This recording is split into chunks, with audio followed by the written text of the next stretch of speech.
চুলা থেকে নামানো মাত্রই ফুরিয়ে যাবে, একটা খেয়ে আরেকটা চাইবে, খাওয়া শেষই হবে না। শুধু আলু আর সুজি দিয়ে এই নাস্তা বা স্ন্যাক্সটা একবার তৈরি করে দেখো, এত টেস্টি আর মজার হয়। তো হ্যালো এভরিওয়ান, সবাই কেমন আছো? আমি টুম্পা। আজকে তোমাদেরকে খুবই দারুণ একটা নাস্তা তৈরি করে দেখাবো। একদমই কম সময়ের মধ্যে সহজভাবে কিন্তু তৈরি হয়ে যায়। সকাল বিকালের জলখাবারে অথবা বাচ্চাদের টিফিনে তোমরা কিন্তু এই স্ন্যাক্সটা তৈরি করে দিতে পারো। যেমন টেস্টি তেমনই কিন্তু হেলদি। ঘরে যদি সুজি আর আলু থাকে তাহলে ঝটপট এই স্ন্যাক্সটা তৈরি করে খেয়ে দেখো। তো চলো কিভাবে তৈরি করেছি দেখে নাও। ভালো লাগলে প্লিজ একটা লাইক করে দিও আর আমার চ্যানেলটাকে সাবস্ক্রাইব করে দিও। তো দেখো, প্রথমে আমি গ্যাস ওভেনে কড়াই বসিয়ে ছোটো বাটি দিয়ে 2 বাটি জল দিয়েছি। জলের মধ্যে এখন দিয়ে দিতে হবে পরিমাণ মতো লবণ। তারপর আমি দিয়েছি 1 চামচ সাদা তেল। তেলের পরিবর্তে তোমরা এখানে ঘিও দিতে পারো। এখন একটু ভালো করে মিশিয়ে জলটাকে ভালো করে কিন্তু ফুটিয়ে নিতে হবে। তো দেখো, জলটা কিন্তু খুবই ভালো করে ফুটে উঠেছে। এখন একই বাটি দিয়ে এর মধ্যে দিয়ে দিতে হবে 1 বাটি সুজি। যে বাটি দিয়ে আমি 2 বাটি জল দিয়েছি সেই বাটি দিয়েই কিন্তু 1 বাটি সুজি দিয়েছি। মাপটা কিন্তু একটু খেয়াল রাখবে, তাহলে নাস্তাটা বেশি ভালো হবে। এখন গ্যাসের আঁচটা কমিয়ে অনবরত নাড়াচাড়া করে সুজিটাকে ডো তৈরি করে নিতে হবে। সুজি কিন্তু সিদ্ধ হতে বেশি সময় লাগে না, 1.5 থেকে 2 মিনিটের মধ্যেই দেখবে সুজিটা খুবই সুন্দর ডো হয়ে যাবে। তো এখানে কিন্তু আবারও বলছি, খেয়াল রাখবে যতটুক জল দেবে তার অর্ধেক কিন্তু সুজি দিতে হবে। তো দেখো, সুজির ডোটা কিন্তু তৈরি হয়ে গেছে। এরকম ডোটা তৈরি করে তারপর কিন্তু নামিয়ে একটা থালা বা মিক্সিং বোলের মধ্যে নিয়ে নিতে হবে। তারপর এভাবে একটু ছড়িয়ে দিতে হবে যাতে একটু তাড়াতাড়ি ঠান্ডা হয়ে যায়। তো দেখো, আমি মিক্সিং বোলের মধ্যে সুজিটা ছড়িয়ে দিয়েছি যাতে একটু ঠান্ডা হয়ে যায়। ততক্ষণে আমি একটা বাটির মধ্যে নিয়েছি 3টা সিদ্ধ আলু। আলুটাকে ভালো করে ম্যাশ করে নিতে হবে। তো দেখো, আমি 3টা মিডিয়াম সাইজের আলু সিদ্ধ করে খোসা ছাড়িয়ে নিয়েছি। এখন আলুটাকে ভালো করে ম্যাশ করে নিতে হবে। আলুটা ম্যাশ করা হয়ে গেছে। তোমরা চাইলে কিন্তু হাত দিয়েও ভেঙে নিতে পারো অথবা গ্রেটার দিয়ে গ্রেট করেও আলুটা নিয়ে নিতে পারো। এখন এই আলুর মধ্যে দিয়েছি আমি পরিমাণ মতো লবণ। তারপর দিয়েছি 2টা কাঁচা লঙ্কা কুচি করে কেটে। মিডিয়াম সাইজের একটা পেঁয়াজ দিয়েছি কুচি করে কেটে। তারপর দিয়ে দিচ্ছি আমি লাল লঙ্কার গুঁড়া। এখানে বাচ্চাদের জন্য তৈরি করলে কিন্তু ঝালটা অবশ্যই কমিয়ে দিতে হবে। তারপর দিয়েছি গরম মশলার গুঁড়া। এখন দিয়ে দিচ্ছি আমি আধা চামচ চাট মশলা দিয়ে এখন এই সব কিছু কিন্তু একটু ভালো করে মেখে নিতে হবে। তো দেখো, একদমই কম মশলার মধ্যে কিন্তু খুবই টেস্টি আর খুবই মজার কিন্তু এই আলুর স্টাফিংটা তৈরি হয়ে যায়, বেশি সময় লাগে না। তো দেখো, আলুটা কিন্তু মেখে আলুর পুর বা স্টাফিংটা আমি তৈরি করে নিয়েছি। যতক্ষণে পুরটা তৈরি করেছি ততক্ষণে সুজিটা কিন্তু হালকা একটু ঠান্ডা হয়ে গেছে। হাত দিয়ে ধরা যায় সেই অবস্থাতেই কিন্তু সুজিটাকে মেখে নিতে হবে। এখানে খেয়াল রাখবে একটু সময় নিয়ে ভালো করে কিন্তু ঠেসে ঠেসে মাখতে হবে, তাহলে কিন্তু নাস্তাটা বেশি ভালো হবে। তো দেখো, আমি কিন্তু ভালো করে সুজিটাকে একদম মথে মথে মেখে নিয়েছি। মেখে এরকম সফট একটা ডো তৈরি করে নিয়েছি। এখন এই ডোয়ের থেকে তৈরি করে নিতে হবে বড় বড় করে লেচি। তো দেখো, এখানে কিন্তু আমি যে পরিমাণ সুজি নিয়েছি তাতে কিন্তু বড় সাইজের 4টা লেচি তৈরি হয়েছে। এখন বেলে নিতে হবে। বেলার জন্য রুটি বেলার পাত্রের মধ্যে আমি একটা লেচি নিয়েছি। নেওয়ার পর উপর দিয়ে একটু শুকনা ময়দা দিয়েছি। দেওয়ার পর এখন কিন্তু বেলে নিতে হবে। এখানে খেয়াল রাখবে বেশি পাতলা করা যাবে না, একটু ভারী করে ছোট করে কিন্তু বেলতে হবে। তো দেখো, এরকম একটু ভারী করে একটা রুটি আমি বেলে নিয়েছি। যেহেতু এটা সুজির তৈরি, কিনারটা কিন্তু একটু ফেটে ফেটে যাবে, তাতে কোনো অসুবিধা নেই। একইভাবে দেখো, আমি আরেকটা রুটি বেলে নিচ্ছি। এভাবে কিন্তু প্রথমে সবগুলি লেচির থেকে রুটিগুলি তৈরি করে নিতে হবে। খেয়াল রাখবে রুটিগুলি কিন্তু বেশি পাতলা করা যাবে না, একটু ভারী করে মোটা করে কিন্তু বেলতে হবে। তো দেখো, এভাবে কিন্তু আমি আরেকটা রুটি বেলে নিয়েছি। সবগুলি রুটি বেলে নেওয়ার পর এখন একটা রুটির উপর আলুর পুরটা দিয়ে সমস্ত রুটির উপর কিন্তু এভাবে আলুর পুরটা ছড়িয়ে দিতে হবে। একটু মনোযোগ দিয়ে দেখো, দেখলে কিন্তু যে কেউ এই টেস্টি নাস্তাটা সহজভাবে তৈরি করতে পারবে। তো দেখো আলুর পুরটা দিয়ে আমি একটা রুটির উপর ছড়িয়ে দেওয়ার পর এখন উপর দিয়ে আরেকটা রুটি দিয়েছি, দিয়ে এভাবে হাত দিয়ে একটু চেপে চেপে লাগিয়ে দিতে হবে। তো দেখো ভালো করে কিন্তু হাত দিয়ে আমি চেপে চেপে লাগিয়ে দিয়েছি। এখন ছুরির সাহায্যে কেটে নিতে হবে। তো দেখো এভাবে কিন্তু আমি 4 ভাগ করে ছুরির সাহায্যে কেটে নিয়েছি। এখানে দেখো 4টা নাস্তা কিন্তু তৈরি হয়ে গেছে। এরকমভাবে কিন্তু প্রথমে সবগুলি নাস্তা বা টিফিন তৈরি করে নিতে হবে। তো আমি সবগুলি টিফিন কিন্তু তৈরি করে নিয়েছি। দেখো একদমই সহজভাবে কিন্তু তৈরি করে নেওয়া যায়। তারপর একটা মিক্সিং বোলের মধ্যে আমি 3 থেকে 4 চামচের মতো ময়দা নিয়েছি। ময়দার মধ্যে এখন দিয়ে দিতে হবে পরিমাণ মতো অল্প লবণ। তারপর 1 চামচ দিয়েছি আমি সাদা তিল। তিলটা দিলে কিন্তু খুবই ক্রাঞ্চি হয় আর ফ্লেভারটাও ভালো হয়। আর 1 চামচ দিয়েছি আমি কালো জিরা। কালো জিরার ফ্লেভারও কিন্তু ভীষণ ভালো লাগে। আধা চামচ দিয়েছি আমি চিলি ফ্লেক্স। এখন দিয়ে দিচ্ছি কিছুটা ধনেপাতা কুচি। তারপর অল্প অল্প করে জল দিয়ে একটা ব্যাটার তৈরি করে নিতে হবে। এখানে খেয়াল রাখবে অল্প অল্প করে জল দিয়ে ময়দাটাকে মিশিয়ে তারপর কিন্তু ব্যাটারটা তৈরি করতে হবে। তাহলে কিন্তু আটার কোনো গুটলি বা দলা অংশ থাকবে না, একদম স্মুথ করে কিন্তু ব্যাটারটা তৈরি হবে।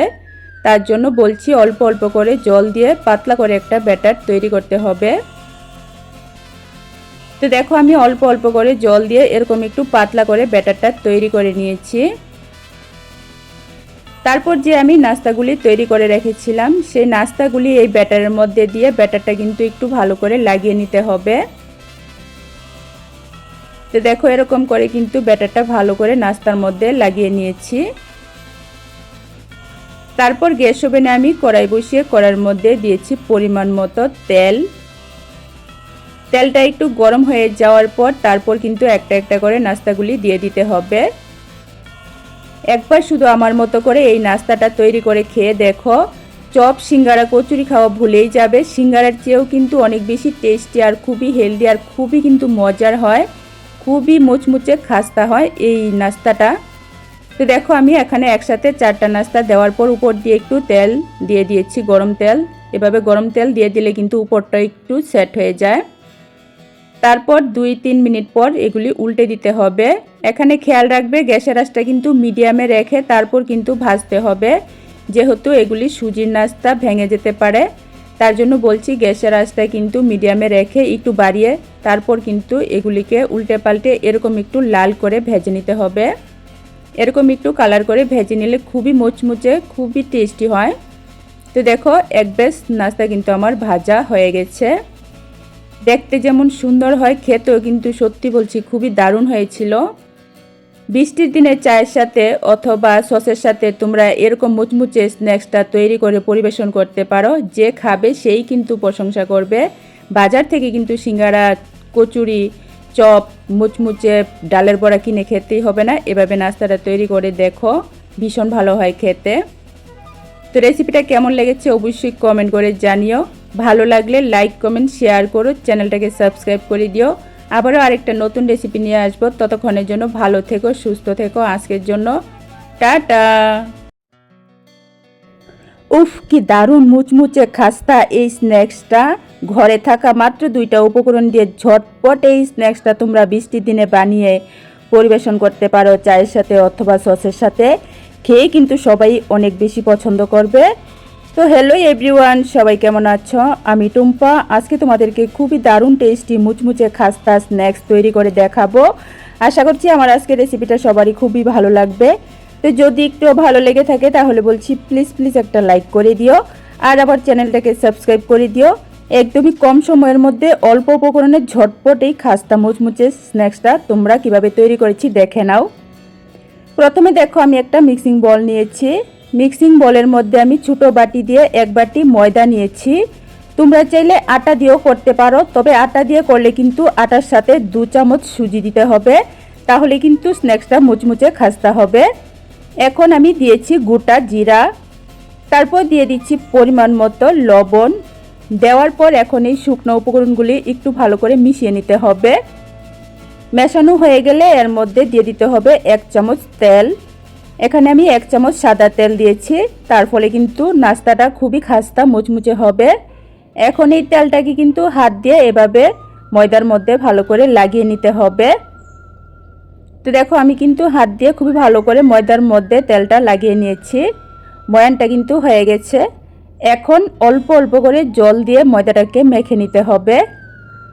অল্প অল্প করে জল দিয়ে ময়দাটাকে একটু নরম করেই মাখতে হবে। তবে খেয়াল রাখবে একদমই বেশি নরম করে কিন্তু মাখবে না, বেশি টাইটও না আবার একদমই বেশি নরমও না, সেরকম করেই কিন্তু ময়দাটা মাখতে হবে। তাহলেই কিন্তু নাস্তাটা খাস্তা মুচমুচে হবে আর খেতেও ভালো হবে। তো দেখো আমি কিন্তু ময়দাটা অল্প অল্প করে জল দিয়ে এরকম ডো তৈরি করে নিয়েছি। এখন এই ডোটাকে রেস্টে রেখে দিতে হবে 5 মিনিটের জন্য। আর এই 5 মিনিটেই আমি তৈরি করে নেব খুবই মজার একটা স্টাফিং। তার জন্য দেখো আমি নিয়েছি সিদ্ধ আলু। এখন এই আলুটাকে ম্যাশার দিয়ে ম্যাশ করে নিতে হবে। আলুটাকে সিদ্ধ করে ভালো করে সিদ্ধ করে আমি খোসা ছাড়িয়ে নিয়েছি। এখন একটা ম্যাশারের সাহায্যে আলুটাকে ম্যাশ করে নিতে হবে। তোমরা চাইলে কিন্তু হাত দিয়েও ভালো করে একটু ভেঙে নিতে পারো অথবা গ্রেটার দিয়ে গ্রেট করেও নিতে পারো। তো দেখো সিদ্ধ আলুটা আমি খুবই ভালো করে ম্যাশ করে নিয়েছি। এখন এই আলুর মধ্যে দিয়ে দিতে হবে অল্প করে ধনিয়ার গুঁড়া, তারপর দিয়েছি আমি লঙ্কার গুঁড়া, এখন দিয়ে দিচ্ছি আমি অল্প গরম মশলার গুঁড়া, তারপর দিয়েছি আমি চাট মশলা। চাট মশলা দিলে ফ্লেভারটাও খুব সুন্দর হয় আর টেস্টও কিন্তু খুবই চটপটা টেস্ট হয়। এইসব মশলাটি দিয়ে দেওয়ার পর এখন কিন্তু আলুর সাথে ভালো করে মেখে নিতে হবে। একদমই অল্প অল্প মশলা কিন্তু দিতে হবে, বেশি পরিমাণ মশলা দেওয়ার কোনো প্রয়োজন নেই। একদম অল্প পরিমাণে মশলা দিয়েছি আমি। দেওয়ার পর আলুর সাথে মশলাটাকে ভালো করে মিশিয়ে আলুটা দেখো আমি মেখে নিয়েছি। আলু মাখাটা রেডি। তারপর গ্যাস ওভেনে আমি একটা ফ্রাই প্যান বসিয়ে 1 চামচ তেল দিয়েছি। তেলটা একটু গরম হয়ে যাওয়ার পর দিয়েছি আমি কুচানো কাঁচা লঙ্কা আর গ্রেট করা আদা। এখন একটু সময় এই কাঁচা লঙ্কা আর আদাটাকে ভেজে নিতে হবে। তো দেখো কয়েক সেকেন্ড কাঁচা লঙ্কা আর আদাটাকে ভেজে নেওয়ার পর এখন দিয়ে দিচ্ছি আমি মিডিয়াম সাইজের একটা কুচানো পেঁয়াজ। পেঁয়াজটাকেও কিন্তু একটু ভালো করে ভেজে নিতে হবে। সত্যি বলছি খুবই দারুণ মুচমুচে খাস্তা টেস্টি মজার স্ন্যাক্স আজকে আমি তৈরি করেছি। রেসিপিটা দেখার পর তোমরা বানিয়ে খেয়ে দেখো, ভীষণ ভালো লাগে কিন্তু বাচ্চা থেকে বড় সবারই কিন্তু ভীষণ পছন্দ হবে। এই নাস্তা বা স্ন্যাক্সটা কিন্তু সত্যি খুবই দারুণ হয়। তো দেখো পেঁয়াজটা আমি একটু ভালো করে ভেজে নেওয়ার পর এখন যে মশলা দিয়ে মেখে রেখেছিলাম আলুটা, সেই আলুটা দিয়েছি। দেওয়ার পর আমি কালারের জন্য অল্প করে একটু দিয়েছি হলুদের গুঁড়া, তারপর দিয়েছি পরিমাণ মতো লবণ। এখন গ্যাসের আঁচটা মিডিয়ামে রেখে এই আলুটাকে কিছুক্ষণ সময় ভেজে নিতে হবে। বেশি সময় লাগে না এই স্টাফিংটা তৈরি করতে। একটু সময় মশলাটা মেখে তারপর আলুটাকে একটু সময় ভেজে নিলেই কিন্তু খুবই টেস্টি আর খুবই মজার এই পুর বা স্টাফিংটা তৈরি হয়ে যায়। তো দেখো কিছুক্ষণ সময় আমি মশলার সাথে আলুটাকে ভেজে নিয়েছি। স্টাফিংটা কিন্তু রেডি হয়ে গেছে। এখন এই স্টাফিংটা নামিয়ে একটু ঠান্ডা করে নিতে হবে। অন্যদিকে যে আমি ময়দার ডোটা তৈরি করে রেখেছিলাম আমি 5 থেকে 7 মিনিটের জন্য রেস্টে রেখেছিলাম। এখন এই ডোটাকে আরও একটু সময় মেখে নিতে হবে। এভাবে একটু মেখে নিয়ে তারপর এই ডোয়ের থেকে তৈরি করে নিতে হবে লেচি। আমি ডোটাকে সমান দুভাগে ভাগ করে বড় বড় সাইজের 2টা লেচি তৈরি করে নিয়েছি। এখন রুটি বেলে নিতে হবে। রুটি বেলার জন্য দেখো রুটি বেলার পাত্রের মধ্যে আমি একটা লেচি নিয়ে অল্প একটু শুকনা ময়দা দিয়ে এখন রুটির মতো করেই কিন্তু বেলে নিতে হবে। তবে রুটির থেকে কিন্তু এটা অনেকটাই বড় হবে। তো দেখো বেশি পাতলাও না আবার বেশি মোটাও না, সেরকম করে বড় করে কিন্তু রুটিটা বেলতে হবে। তো রুটিটা কিন্তু আমি এরকম বড় করে বেলে নিয়েছি। এখন এই রুটির উপর লাগিয়ে নিতে হবে সাদা তেল। দেখো একটু তেল নিয়ে সমস্ত রুটির মধ্যে ভালো করে লাগিয়ে নিতে হবে। তো দেখো তেলটা আমি সমস্ত রুটির উপর ভালো করে লাগিয়ে নিয়েছি। এখন রুটিটাকে ভাঁজ করে নিতে হবে। একটু মনোযোগ দিয়ে দেখো, দেখলেই কিন্তু দুর্দান্ত টেস্টি এই মজার নাস্তাটা তোমরা ঝটপট বানিয়ে নিতে পারবে। তো দেখো দু সাইড এভাবে ভাঁজ করে নেওয়ার পর এখন এই সাইডটা এভাবে ভাঁজ করে ঠিক যেরকম মোগলাই পরোটা তৈরি করা হয় সেরকম করেই কিন্তু আমি ভাঁজ করে একটা দেখো পকেটের মতো তৈরি করে নিয়েছি। তো একটা লেচি কিন্তু বেলে এরকম ভাঁজ করে রেডি করে নিয়েছি। একইভাবে কিন্তু আরেকটা লেচি দিয়ে আমি তৈরি করে নেব এরকম চৌকোনা শেপের পকেটের মতো। তো এ পর্যায়ে তোমাদের কাছে একটাই রিকোয়েস্ট রইল, আমার আজকের রেসিপিটা ভালো লাগলে প্লিজ একটা লাইক করে দিও আর আমার চ্যানেলটাকে সাবস্ক্রাইব করে দিও। আর রেসিপিটা তোমরা কে কোথায় থেকে দেখছো অবশ্যই একটা কমেন্ট করে জানিও, তাহলে আমার ভালো লাগবে, আমি আমার মন থেকে তোমাদেরকে ধন্যবাদ আর ভালোবাসা জানাতে পারবো। আর রিকোয়েস্ট রইল শুধু একবার আমার মতো করে এই স্ন্যাক্সটা বানিয়ে খেয়ে দেখো। বাইরের থেকে কিন্তু চপ সিঙ্গারা কিনে আনাই ভুলে যাবে, একদমই অল্প উপকরণের মধ্যে কম সময়ে এই স্ন্যাক্সটা বানিয়ে তৈরি করে নেওয়া যায়। তো দেখো একইভাবে কিন্তু দুইটা লেচি থেকে এরকম আমি দুইটা পকেট তৈরি করে নিয়েছি। প্রথমে যেটা তৈরি করেছিলাম এখন সেটা বেলে নিব। একটু মনোযোগ দিয়ে দেখো, প্রথমে যেটা আমি তৈরি করেছিলাম পরেরটা বেলতে বেলতে এটা কিন্তু একটু রেস্টে রাখা হয়েছে। যে কোনো ময়দার নাস্তা রেসিপি কিন্তু একটু সময় রেস্টে রাখলে বেশি ভালো হয়। তো প্রথমে যে লেচিটা আমি তৈরি করেছিলাম পকেটের মতো সেটা দেখো আমি একদম পাতলা করে বড় করে বেলে নিয়েছি। এরকম পাতলা করে যতটা সম্ভব পাতলা করে বড় করে বেলে নিতে হবে। তারপর যেটা আমি রেডি করে রেখেছিলাম সেটাকেও একইভাবে একদম পাতলা করে বড় করে বেলে নিতে হবে। তো দেখো এটাও কিন্তু আমি খুবই সুন্দর পাতলা করে বড় করে বেলে নিয়েছি। দুইটা পরোটা কিন্তু আমি খুব সুন্দর করে বেলে নিয়েছি। এখন একটা পরোটার উপর ভালো করে জল লাগিয়ে নিতে হবে। দেখো এরকম একটু নর্মাল জল ভালো করে রুটিটার উপর লাগিয়ে নিতে হবে। তারপর যে স্টাফিং বা আলুর পুরটা আমি তৈরি করে রেখেছিলাম সেটা দেখো অল্প অল্প করে নিয়ে গুল গুল করে বলের মতো তৈরি করে রুটিটার উপর দেখো আমি কিভাবে রাখছি। একটু মনোযোগ দিয়ে দেখলে যে কেউই কিন্তু এই নাস্তাটা খুব সহজভাবে বানাতে পারবে, একদমই বেশি সময় লাগে না, অল্প সময়ের মধ্যে কিন্তু অনেকগুলি নাস্তা বা স্ন্যাক্স তৈরি হয়ে যায়। তো দেখো এখানে কিন্তু আমি আলুর স্টাফিংটা গুল গুল করে সমস্ত রুটির উপর একটু গ্যাপ রেখে সাজিয়ে রেখেছি।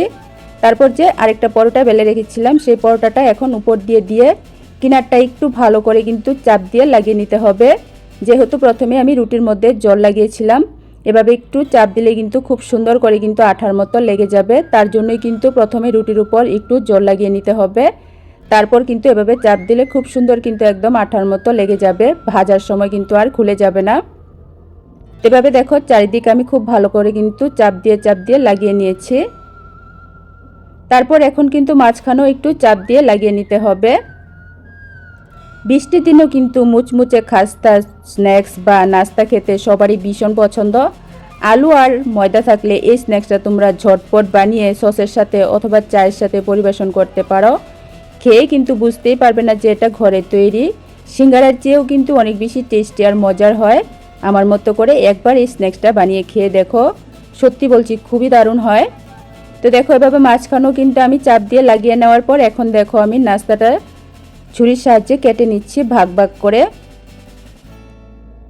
তোমরা কিন্তু একটু মনোযোগ দিয়ে দেখলেই বুঝতে পারবে কিভাবে আমি তৈরি করেছি। আর দেখো এখানে কিন্তু অল্প সময়ের মধ্যেই অনেকগুলি নাস্তা বা স্ন্যাক্স তৈরি হয়ে যায়।